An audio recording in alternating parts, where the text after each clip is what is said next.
Okay, so you thank you. Can continue Ashok, Ashok भाई।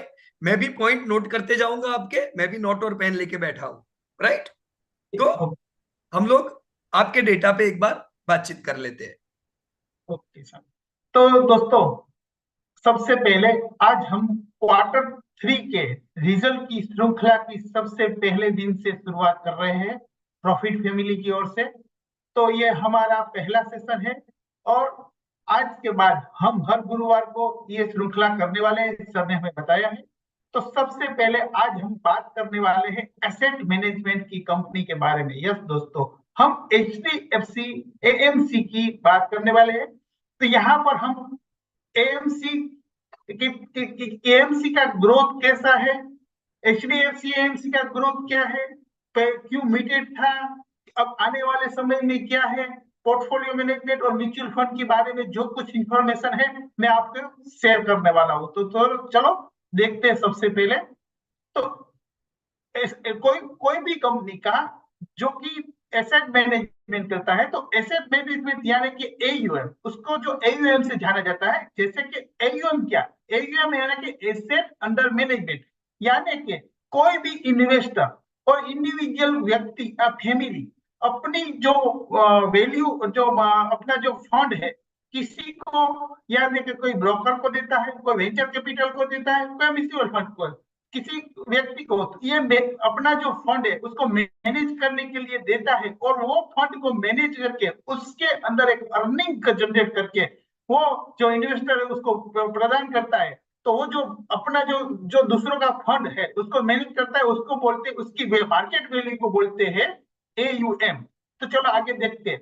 तो कि ये जो एसेट मैनेजमेंट कंपनी है, जैसे कि कुछ लिस्टेड है, कुछ अनलिस्टेड है, तो ये सब क्या मिला के क्वार्टरली AUM कितना है, यहाँ हिस्टोरिकल हम ग्रोथ देखते हैं। 2009 के अंदर ये जो AUM था 5 लाख करोड़ का AUM था, जो कि बढ़ के अभी क्वार्टर 9 मंथ क्वार्टर में हमें 50 लाख करोड़ तक मतलब बढ़ा हुआ दिखाई दे रहा है। यानी कि ये जो AUM कंपनी का जो AUM क्वार्टर AMC कंपनियों का जो AUM है कंसिस्टेंसी ग्रोथ कर रहा है। लेकिन दोस्तों, जब यहाँ पर हम देखते हैं कि पिछले 2-3 सालों से AUM में कंसिस्टेंसी ग्रोथ नहीं दिखाई दे रहा था। यानी कि अगर हम देखें तो कि पिछले साल 2023 में सिर्फ 2% का ग्रोथ था। शॉर्ट टर्म के अंदर हमें देखिए तो 5% के अंदर, 5 ईयर के अंदर 12% का, लेकिन जो लॉन्ग टर्म पीरियड में देखिए तो हमें 10 ईयर्स में 17% का ग्रोथ मिला था। तो अब लास्ट ईयर के क्वार्टर से अगर हम कंपेयर करें कि इंडस्ट्रीज का AUM में क्या था, तो 2022 के दिसंबर में 40 लाख करोड़ का जो AUM था, जो कि इस दिसंबर यानी कि क्वार्टर टेन में 49 लाख करोड़ का AUM मिला है। यानी कि अगर देखिए तो कि क्वार्टर वन से ही क्वार्टर टू के अंदर हम देखें तो जो 40 लाख का करोड़ लास्ट क्वार्टर में था, जो कि क्वार्टर टू के अंदर हमें यानी कि H1 में हमें 47 लाख करोड़ का ग्रोथ दिखाई दिया। इस जो AUM इंडस्ट्रीज है उसमें से जो सबसे ज्यादा इक्विटी का पोर्शन होता है, इसमें के पिछले साल जो ये 50% का इक्विटी का पोर्शन था, जो कि इस साल क्वार्टर में 53% का इक्विटी का पोर्शन हुआ है। अब हम देखते हैं दोस्तों कि पूरी लिस्टेड और अनलिस्टेड सब कंपनियां जो AUM के एसेट मैनेजमेंट करती है, उसमें से सबसे ज्यादा जो AUM है 8 लाख करोड़ का SBI म्यूचुअल फंड, जो कि अभी लिस्टेड नहीं है। दूसरे नंबर पे है ये, यहाँ पर जो ये पूरी जो AUM इंडस्ट्री है उसका 80% का AUM उसके पास है। दूसरे नंबर पे हम देखते हैं कि 5 लाख करोड़ ICICI प्रू का, जो कि 13% का AUM पूरी इंडस्ट्रीज का उसके पास है। तीसरे नंबर पे हमारी HDFC AMC का, जो कि 5 लाख करोड़ का है, जिसका होल्डिंग 11% तक का है। तो इसी तरह यहाँ पर सब लिस्टेड और नॉन लिस्टेड कंपनियों का सितंबर का AUM मैंने यहाँ पर निकाल के दिया है। अब हम देखते हैं दोस्तों, जो पहले की स्लाइड में हमने दिखाई दिया वो पूरी लिस्टेड और नॉन लिस्टेड कंपनियां थी, लेकिन इसके अलावा अब जो हमारी इक्विटी मार्केट में लिस्टेड कंपनी है उसका हम मार्केट कैप की अगर चर्चा करते हैं, तो ये लिस्टेड कंपनियों का मार्केट कैप है 1.3 लाख करोड़ का मार्केट कैप है, जिसमें से 73,000 करोड़ का एएमसी, एचडीएफसी एएमसी का है, जो कि 56% मार्केट कैप एचडीएफसी का है। उसके बाद नाम इंडिया का, जो कि 24% मार्केट कैप उसका है दूसरे नंबर पे, और तीसरे नंबर आदित्य बिरला। यानी कि सबसे बड़ा मार्केट कैप पूरी जो लिस्टेड कंपनी है उसमें से एचडीएफसी एएमसी का अकेले का है। अब देखिए कि फोलियो का ग्रोथ, जो ये एएमसी कंपनियां हैं वो अलग अलग फोलियो को मेंटेन करती है, तो उसका क्या हाल है वो हिस्टोरिकल से यहाँ देखिए कि यहाँ पर जो 2009 के अंदर ये जो फोलियो था 5 करोड़ था, जो कि बढ़ते हुए अभी 16 करोड़ तक आ गया है। यानी कि कंसिस्टेंसी ग्रोथ हुआ है हर साल।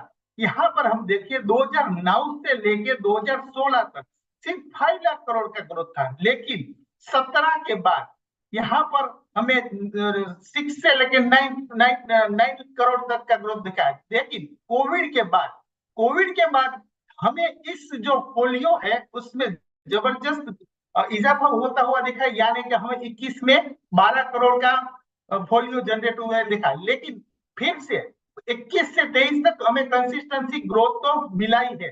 तो इस तरह का हम देखिए कि पिछले साल इस फोलियो का ग्रोथ सिर्फ 5% का था, 5 ईयर में 15% का ग्रोथ, यानी कि 10 ईयर में 13% का इस फोलियो के अंदर ग्रोथ मिला है। अब हम देखिए कि हमें लास्ट ईयर में एक न्यूज में आया था कि दिन ब दिन नए नए डीमैट अकाउंट्स खुलते जाते हैं।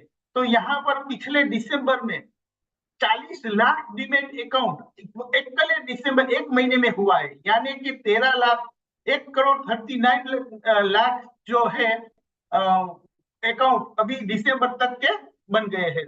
तो देखो अब देखते हैं दोस्तों कि पूरी इंडस्ट्री ये जो फोलियो है वो अलग अलग सेगमेंट से जनरेट करते हैं। जैसे कि कुछ इक्विटी का हिस्सा होता है, डेब्ट का हिस्सा होता है, लिक्विडिटी और अदर, मतलब ये अलग अलग सेगमेंट में अपनी एसेट को मैनेज करके रेवेन्यू जनरेट करती है और कस्टमर को पास आउट करती है। इसमें अगर हम यहाँ देखें कि इंडस्ट्रीज का एयूएम की जो है वो 52% का है इक्विटी के अंदर, लेकिन एचडीएफसी का सबसे ज्यादा हाल 60.6%, यानी कि पूरी इंडस्ट्री से भी ज्यादा इक्विटी में जो हिस्सा है एचडीएफसी म्यूचुअल फंड का है। तो ये हमें देख मतलब इक्विटी में एचडीएफसी सबसे आगे है।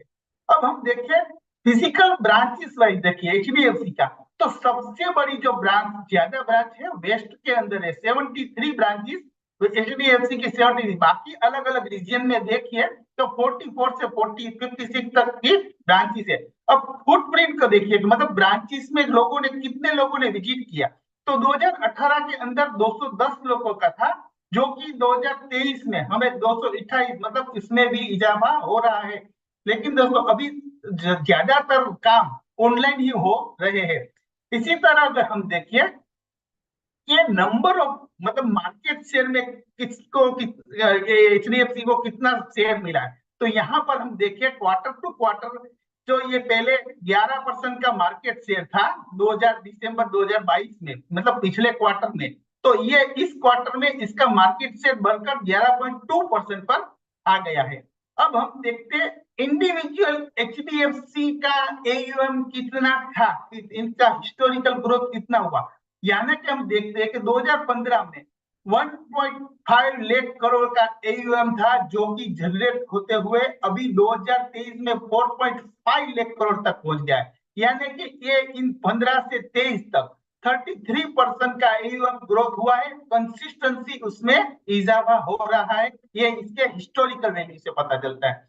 अब दोस्तों देखा, जैसे कि हमें पता चला कि ये जो इक्विटी का हिस्सा उसका ज्यादा होता है, उसमें से उसकी रेवेन्यू जनरेट होती है। एक्सपेंस रेशियो जो होते हैं, एक्सपेंस रेशियो को से उसकी रेवेन्यू जनरेट होती है एएमसी कंपनी, मतलब जितना ज्यादा एएमसी हुआ तो उससे इतनी ही उसकी रेवेन्यू जनरेट होती है। यहाँ पर हम देखते हैं 2005 में 100 करोड़ की जो रेवेन्यू जनरेट होती थी वो बढ़ते बढ़ते अभी 2100 करोड़ 2100 करोड़ हो गई। पूरी हिस्ट्री में सिर्फ 2021 में ही उसकी रेवेन्यू थोड़ी कम हुई थी। बाकी पूरी हिस्ट्री में अगर देखें तो उसने कंसिस्टेंसी ग्रोथ ही किया है। तो ये एक एएमसी कंपनी की मतलब हम कंसिस्टेंसी है ये देख सकते हैं। अब देखिए प्रॉफिट के अंदर, देखिए प्रॉफिट के अंदर हम देखते हैं तो 2005 में 32 करोड़ का जो प्रॉफिट करती थी, जो कि अभी 2023 में 1400 का कंसिस्टेंसी प्रॉफिट, उसने कभी भी लॉस नहीं किया है। ये बात भी इंपॉर्टेंस है किसी भी कंपनी में इन्वेस्ट करने से पहले, मतलब कि उसका ग्रोथ रेवेन्यू में भी कंसिस्टेंस है और प्रॉफिट में भी कंसिस्टेंस है। अब हम मार्जिन को अगर देखते हैं तो यहाँ 2005 से लेके 2015 तक 32 से 41 तक का कंसिस्टेंस मार्जिन उससे मेंटेन रखा है। लेकिन 2020 18 और 19 के बाद वो मार्जिन ग्रो हुआ है। लेकिन पिछले 3 साल से उसका मार्जिन हम देखते हैं 72 से 60% के, मतलब जो पहले 2005 में 32% का मार्जिन था, जो भी ये कुछ पूरे 10 का 20 साल के 15 साल के अंदर उसने डबल मार्जिन कर दिया, यानी कि 32 वाला 66% मार्जिन हो गया। यानी कि इस कंपनी का जो ग्रोथ है ये जबरदस्त हो रहा है। अब हम हिस्टोरिकल पे देखिए तो देखो दोस्तों, यहाँ जो मैं बात बताने वाला हूँ सब लोग याद रखना। मैं पीछे लास्ट में ये प्रश्न पूछूंगा कि कौन से साल में क्या था। तो देखो लास्ट ईयर में हमारी जो रेवेन्यू है उसका ग्रोथ 2% का, 4 साल में भी 3%, 5 साल से भी हमारा ग्रोथ 4%, मतलब कि पिछले 4-5 साल से उसकी रेवेन्यू में ग्रोथ नहीं आ रहा था। याद रखना दोस्तों, मैं क्या बोलूंगा पीछे पूछूंगा। लेकिन यहाँ पर जो मार्जिन है उसमें कोई गड़बड़ नहीं है, यानी कि देखिए 64 से 66, यानी कि मार्जिन तो कंसिस्टेंट है। लेकिन रेवेन्यू की वजह से रेवेन्यू इसको इतनी जनरेट नहीं हो रही थी। इसकी इफेक्ट उसके कौन सी चीज पे आई है मैं आखिर में बताऊंगा और आपको पूछूंगा भी, याद रखना दोस्तों। चलो, अब वो तो देखा हमने हिस्टोरिकल, लेकिन करंट में अभी हाल क्या है। तो यहाँ करंट में अगर हम देखते हैं तो 2023 में उसका एयूएम 6% से बढ़ा। लेकिन क्वार्टर 1 में आने के बाद यहां पर उसकी जो एयूएम की रेवेन्यू है उसमें 17% का इजाफा हुआ। और धीरे धीरे क्वार्टर 1, H1 और 9 मंथ, यहाँ पर इस 9 मंथ में हमें 30% का इजाफा, यानी कि कंसिस्टेंसी इस क्वार्टर टू क्वार्टर हमें एयूएम में भी इजाफा दिखाई दिया। इसी तरह अगर हम देखते हैं जो एनुअल में 2% की रेवेन्यू जो मतलब सेल्स ग्रोथ था, जो कि क्वार्टर 1 में सीधा 10%, H1 में 14 और 9 मंथ में 16, यानी कि क्वार्टर टू क्वार्टर इसकी रेवेन्यू ग्रोथ कंसिस्टेंसी बढ़ती गई। अब यहाँ प्रॉफिट भी देखिए 52 से, या प्रॉफिट को हम इतना इंपॉर्टेंट नहीं देते दोस्तों, क्योंकि अगर रेवेन्यू जनरेट होगी तो प्रॉफिट तो आपको आ पाएगा हमें किसी चीज की। तो लेकिन हमें यहाँ मार्जिन को देखते हैं तो 83 से लेके 74, यानी कि मार्जिन भी जबरदस्त आ रहा है। तो ये जो मतलब क्वार्टर 1 से इस कंपनी के अंदर जो सेल्स के अंदर जो इजाफा हो रहा है इसका इम्पेक्ट आने वाले समय में ज्यादा हो सकता है। अब हम यहाँ ईपीएस की बात करें, ट्रेल ईपीएस, तो यानी कि जो क्वार्टर लास्ट ईयर का ईपीएस उसका 67 था, जो कि ट्रेल ईपीएस करके अभी 84 हो गया है, और फॉरवर्ड ईपीएस हम 89 का एक्सपेक्ट किया है। इसी तरह अगर हम पी रेशियो देखें तो एनुअल लास्ट एनुअल में 25 था, जो कि ट्रेल पी इसका 34 आ गया है, और फॉरवर्ड पी हम 32। अब हम पेग रेशियो ग्रोथ के हिसाब से उसका पी तो 1 का पीजी आया है। अब यहाँ देखिए इस कंपनी में क्यों इन्वेस्ट कर सकते हैं, क्योंकि देखिए दोस्तों उसमें अगर उसका कुछ साल म्यूटेड होने के बावजूद उसने डिविडेंड कंसिस्टेंट दिया है 90 से लेके 23 तक, यानी कि अगर परसेंटेज में देखिए तो 2 डिजिट से ज्यादा परसेंटेज में उसने डिविडेंड यहाँ पर किया है। तो ये मतलब अगर कभी भी ये कंपनी ग्रोथ नहीं हुआ फिर भी वो मतलब डिविडेंड पेइंग करके हमें उसका इनडायरेक्टली इनकम हमें जनरेट होती है इन्वेस्टर। अब हम देखते हैं दोस्तों आने वाले समय में इसका क्या उम्मीद रख सकते हैं, उसका एयूएम का जो ये डेटा है इसके हिसाब से जो पिछले साल के जो डेटा थे ग्रोथ सेल्स का रेवेन्यू का, तो इसके हिसाब से हमने एक आने वाले समय में उसकी फेयर वैल्यू निकालने की कोशिश की। यहाँ पर हम देखते हैं तो कि भाई करंट ईयर में यहाँ पर उसका एयूएम का 25% का ग्रोथ और लॉन्ग टर्म में 12% का ग्रोथ को कंसीडर करते चलते हैं, तो हम 2004 में हम 6 लाख करोड़ का एयूएम हो सकता है, और 2030 में 11 लाख करोड़, और 2035 में हम 20 लाख करोड़ का एयूएम ग्रोथ मान के सकते हैं कि ऐसा ग्रोथ हो सकता है इस हिसाब से। अब हम देखते हैं सेल्स और प्रॉफिट के बारे में। तो यहाँ हमने लिया है कि करंट ईयर का 18% का ग्रोथ और लॉन्ग टर्म का ग्रोथ 12% का। तो इसके हिसाब से उसकी रेवेन्यू कितने परसेंट मतलब कितनी जनरेट हो सकती है, तो यहाँ पर हम देखते हैं तो 2500 करोड़ 2024 में, और 2030 में 500 करोड़। तो यहाँ पर 2035 के अंदर हम 9,000 करोड़ की रेवेन्यू हो सकती है, ऐसा अंदाज हो सकता है। ईपीएस में भी हम देखें तो 34 और का शॉर्ट टर्म और लॉन्ग टर्म का 12% का ग्रोथ देखते हैं, तो 24 में 89 वाला ईपीएस हम 2035 में 232 का रह सकता है, ऐसा हमें अनुमान लगाया है। अब इसी के हिसाब से उसकी शेयर प्राइस कितनी हो सकती है, तो यहाँ में जो अभी करंट प्राइस है वो उससे उसकी 2024 के अंदर नीचे है तो फेयर वैल्यू, लेकिन उसकी रियल प्राइस, तो ये जो रियल प्राइस जब उसकी ज्यादा होती है उसका मतलब ये होता है कि वो कंपनी की कंसिस्टेंसी, उसमें ट्रस्ट ज्यादा है, लोग उसमें से ज्यादा इन्वेस्ट करते हैं, तो इसकी फेयर वैल्यू अभी करंट प्राइस से नीचे है, तो 2200 हमने एक्सपेक्ट किया है फेयर वैल्यू 2024 में, जो कि 2035 बहुत आते हुए है। अब इसकी वैल्यू 5800 हो सकती है, ऐसा हमने फेयर वैल्यू निकाली है। अब हम देखते हैं चार्ट में आ जाते हैं, देखो कि वो 2018 के अंदर उसकी लिस्टिंग हुई है, तो इसलिए इसका ज्यादातर डेटा हमें नहीं मिला है, इसलिए हमने ये चार्ट को क्वार्टरली फॉर्म में रखा है।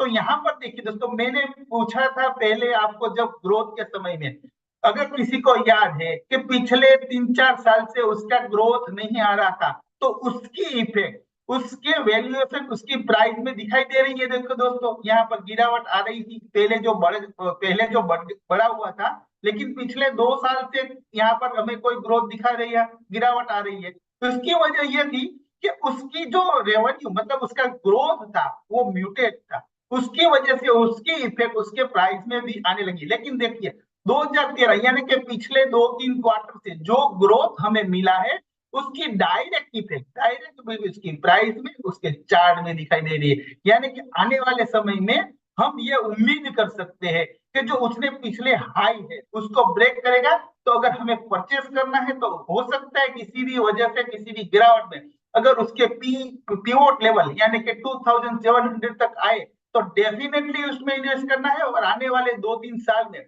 हम ये उम्मीद करके चलते हैं कि उसकी प्राइस 6800 तक हो सकती है दोस्तों, क्योंकि इसमें अभी जो कंसिस्टेंसी ग्रोथ हो रहा है, फोलियो ग्रोथ हो रहा है। और देखिए दोस्तों, हमारा जो निफ्टी 90,000 से 22,000 बहुत शॉर्ट टर्म में आया, तो क्यों आया? क्योंकि हमारा पहले हमें सिर्फ फॉरेन इन्वेस्टर पर डिपेंड रहता था, लेकिन हम इंडिविजुअल जो भी छोटे छोटे इन्वेस्टर है, नए नए अकाउंट्स खुल रहे हैं, जो इसकी संख्या बढ़ रही है। और अभी तो ऐसा भी रिपोर्ट आया है कि जो राज्यों में पहले कोई इन्वेस्ट नहीं करता था, यूपी बिहार इसे जैसे राज्य के, जहां पर कम से कम सबसे पहले ज्यादा इन्वेस्टर महाराष्ट्र गुजरात में होते थे, लेकिन अब वो राज्यों में भी जो ग्रोथ हो रहा है, इसका भी अगर इन्फ्लो आएगा तो इसका इनडायरेक्ट इम्पैक्ट इस जैसी कंपनियों में। यस दोस्तों, तो ये जो, और दोस्तों सबसे आखिर में मेरी ये बात आप समझोगे कि अगर कोई भी कंपनी में इन्वेस्ट करते हैं, तो आपने देखा कि पिछले साल इसका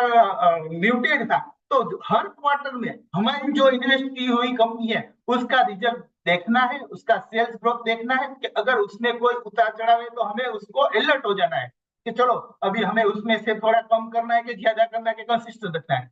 तो देखो इसी तरह का इसी क्वार्टर रिजल्ट का अगर आपको कोई इंफॉर्मेशन चाहिए, तो हमारी प्रॉफिट स्टूडेंट्स और हमारे पीयूष सर की मेहनत से हम लोग ये आप लोग के लिए लाए। तो थैंक यू दोस्तों, मेरा ये आप लोगों के लिए एएमसी कंपनी का पिछले हिस्टोरिकल और हाल में क्या हाल है, ये एक प्रेजेंट करने का प्रयास था। आप लोगों को कैसा लगा बिल्कुल कमेंट कीजिए और लाइक कीजिए। Piyush sir, thank you. Thank you very much Ashok भाई, और बहुत बढ़िया प्रेजेंट आपने किया। देखो मैं नोट बना रहा था आपके और मैं लिखता चला गया जो आप बोल रहे थे। मुझे जो कुछ इंपॉर्टेंट पॉइंट आप में से नजर आए कि भाई एएमसी इंडस्ट्री 5 लाख करोड़ से 50 लाख करोड़ पहुंची, बहुत बढ़िया ग्रोथ था। पर हम ये भी याद रखें कि पिछले कुछ साल, 2-3 साल, ना फॉलियो बढ़े ना एवीएम बढ़ा। Yes sir. इसकी इफेक्ट कंपनियों पे पड़ी, राइट। राइट। ये राइट। साल ये साल मैंने देखा आपके डेटा से कि 25% से एवीएम बढ़ा है। Yes sir. Mutual fund industry का और 50 लाख करोड़ पहुंच गए। Yes sir. 15% से आपके फोलियो बढ़े हैं। तो हम्म। फोलियो बढ़ रहे, एवीएम बढ़ रहा है, इसकी इफेक्ट आपकी कंपनियों पे पड़ रही है। और यस। लीडर कौन है? SBI, ICICI and HDFC. This 3 companies are leader. ये यस। आपके डेटा से मैंने जाना। यस। एचडीएफसी का जो आपने फेयर वैल्यूएशन बताया वो भी समझ में आया। देखो बहुत सी बार क्या होता है, लोग निकल जाते हैं जब कंपनियां परफॉर्म नहीं करती है, जैसे एचडीएफसी एमसी परफॉर्म नहीं करती थी, राइट। राइट। पर हमें ये समझना है, हमें एक्सेप्ट करना है कि भाई एयूएम इंडस्ट्री में ग्रोथ नहीं है, तो कुछ समय एचडीएफसी एमसी म्यूटेड है। अब जब एयूएम इंडस्ट्री दौड़ रही है दोस्तों, एचडीएफसी एमसी यहां से ब्रेकआउट देके दौड़ेगा, ये आप एडवांस एस्टिमेट ले सकते हो, राइट। तो निराश नहीं होने का। हर इंडस्ट्री, हर कंपनी का नंबर लगता है। ये ना सोचो जो इंडस्ट्री दौड़ रही है वो ही अच्छी, जो नहीं दौड़ रही है वो पूरी। प्रॉपर एनालिसिस करो ताकि आप कॉन्फिडेंस रख पाओ। ये समय है म्यूचुअल फंड इंडस्ट्री के ग्रोथ का, और आने वाला समय मुझे भी सुनहरा लगता है। अशोक भाई, टारगेट कितना बताया आपने? 6,000। 6,800। चलो उम्मीद करते हैं इसी साल हम 1,600 देख सकते हैं, बिल्कुल बिकॉज बिल्कुल। देयर इज ग्रोथ और वैल्यूएशन भी बराबर है। हम ये नहीं यस। कह सकते कि वैल्यूएशन महंगे है। यस। जितना ग्रोथ है उतना इसका पीई है, राइट। Yes sir. बराबर कि नहीं अशोक भाई? बिल्कुल बिल्कुल सर। राइट। तो thank you very much Ashok भाई, और हमें अच्छी इंफॉर्मेशन आपके यहाँ से मिली। 3 क्वार्टर ऑलरेडी अच्छे समय के देख चुके हैं। पूरा समय ऑलरेडी 3 साल का देखा। आने वाले 3 एक साल हम अच्छा समय देख सकते हैं। समय दोस्तों आपके साथ है।